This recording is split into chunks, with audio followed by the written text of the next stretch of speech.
मम्मा चिड़िया और गुड़िया जंगल में नए आए थे। मम्मा चिड़िया के पास रहने के लिए कोई घर नहीं था। वह जंगल में उल्लू जमींदार के पास जाती है। दरवाजा खोलो उल्लू जमींदार जी, दरवाजा खोलो, मेरी मदद करो। रानू चिड़िया की आवाज सुनकर उल्लू जमींदार दरवाजा खोल देता है। रानू चिड़िया उल्लू जमींदार से बोलती है, उल्लू जमींदार जी मेरी मदद करो, मुझे भी जंगल में रहने के लिए एक घर बनवा दो। चिड़िया तुम चिंता ना करो, मैं कल ही मजदूर भेजकर तुम्हारा घर एक नया बनवा दूंगा।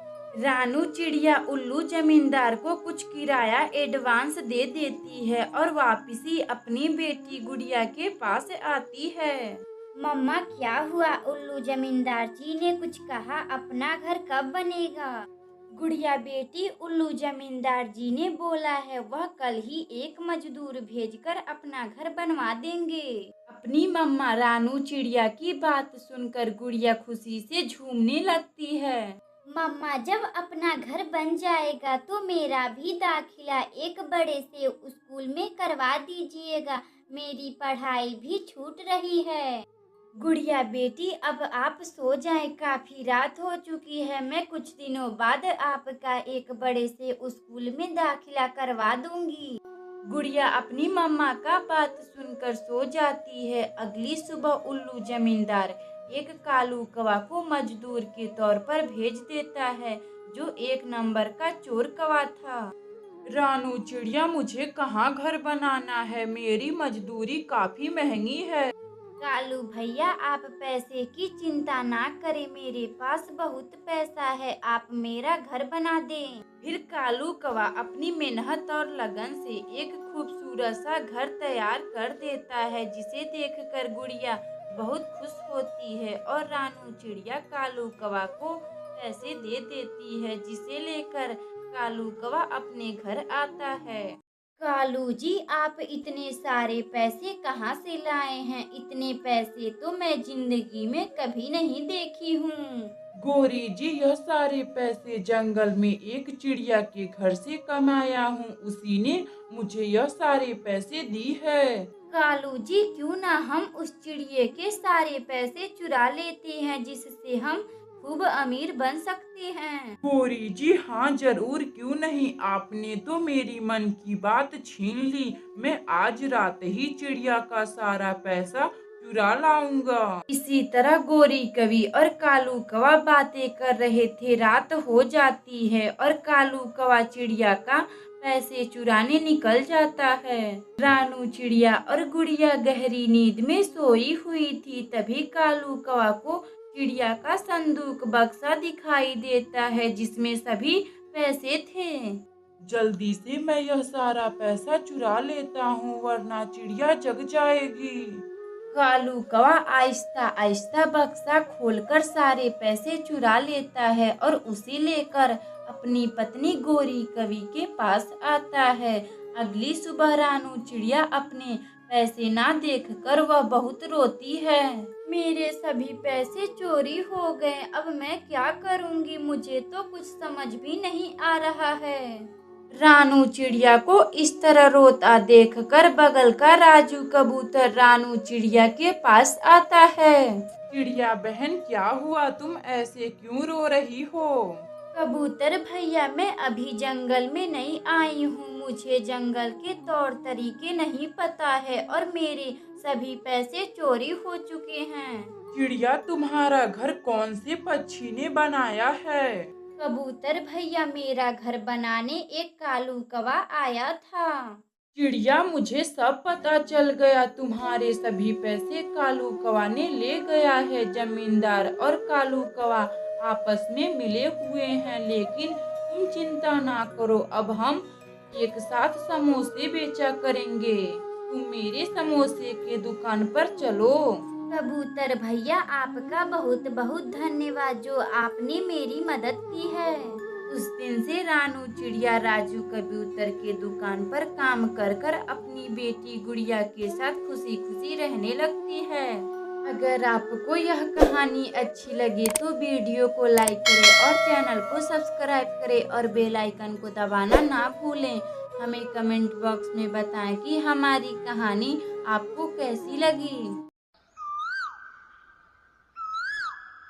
गुड़िया, तुम्हें पता है जंगल के बाहर बहुत अच्छे पके पके सेव की खेती है। मैं वहाँ हमेशा जाता हूँ। जग्गू, तुम्हारी माँ हर रोज जाने देती है, वह तुम्हें डांट नहीं लगाती? गुड़िया, मैं मम्मा से झूठ बोलकर सेव तोड़ने जाता हूँ। जग्गू, मुझे भी सेव खाने का बड़ा मन करता है, लेकिन मेरी मम्मा मुझे जाने नहीं देंगी।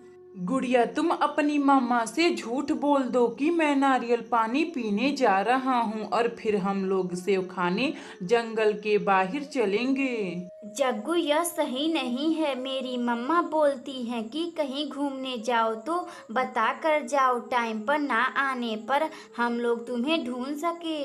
गुड़िया, तुम्हें चलना है तो चलो, मैं कल ही सेव तोड़ने जंगल के बाहर जाऊंगा। जग्गू और गुड़िया जो एक पक्के दोस्त थे, शाम को जब गुड़िया अपने घर आती है तो वह अपनी माँ से बोलती है, मम्मा मम्मा, जंगल के बाहर पके पके सेव हैं, क्या मैं जग्गू के साथ उसे खाने जा सकती हूँ? गुड़िया बेटी, वह सेव की खेती इंसानों की है। अगर वह किसी पक्षी को खेत में पकड़ लेते हैं तो वह उसे दौड़ा दौड़ा कर मारते हैं। मम्मा, मुझे कल जाना है तो जाना है, वरना मैं आपसे कभी बात नहीं करूँगी।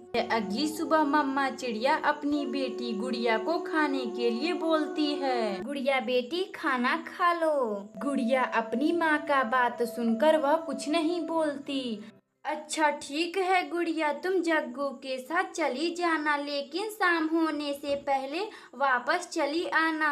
अपनी माँ का बात सुनकर गुड़िया खुशी से कूदने लगती है। गुड़िया फिर जग्गू के पास जाती है और वह दोनों लोग सेव तोड़ने जाते हैं। गुड़िया, वह देखो पके पके सेव, हम उसे ही खाएंगे। जग्गू, कितना पका पका सेव है, इन्हें खाकर तो बहुत ही मजा आ जाएगा। गुड़िया और जग्गू बैठकर सेव खाने लगते हैं। शाम हो जाती है, तभी गुड़िया जग्गू से बोलती है, जग्गू, हमें घर चलना चाहिए, हमारी मम्मा हम लोगों को इंतजार कर रही होंगी। गुड़िया, तुम कुछ देर और रुको, फिर हम चलेंगे। गुड़िया जग्गू की बात मान लेती है और कुछ समय और इंतजार करने लगती हैं। फिर कुछ ही समय बाद जग्गू कौवा और गुड़िया घर आने लगते हैं।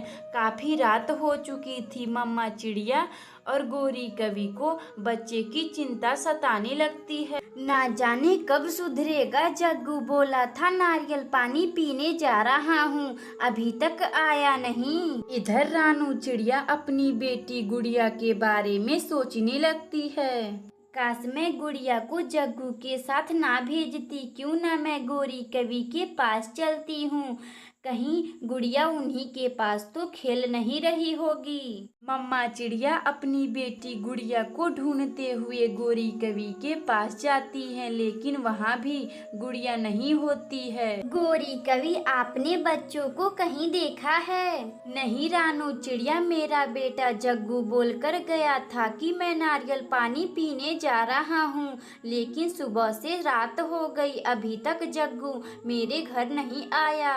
गोरी कवि, जंगल में काफी रात हो चुकी है, बच्चे रात में उड़ नहीं पाएंगे, उन्हें रास्ते खोजने में बहुत परेशानी होगी। हाँ रानू चिड़िया, तुम सही बोल रही हो, चलो हम बच्चों को ढूंढने चलते हैं। मम्मा चिड़िया और गोरी कवि जग्गू और गुड़िया को खोजने जंगल में जाते हैं। इधर गुड़िया और जग्गू रास्ता भूल गए थे।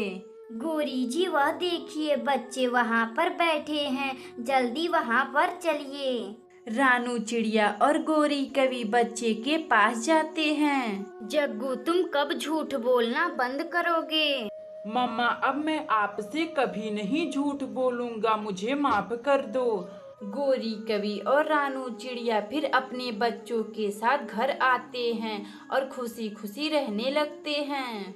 अगर आपको यह कहानी अच्छी लगे तो वीडियो को लाइक करें और चैनल को सब्सक्राइब करें और बेल आइकन को दबाना ना भूलें। हमें कमेंट बॉक्स में बताएं कि हमारी कहानी आपको कैसी लगी।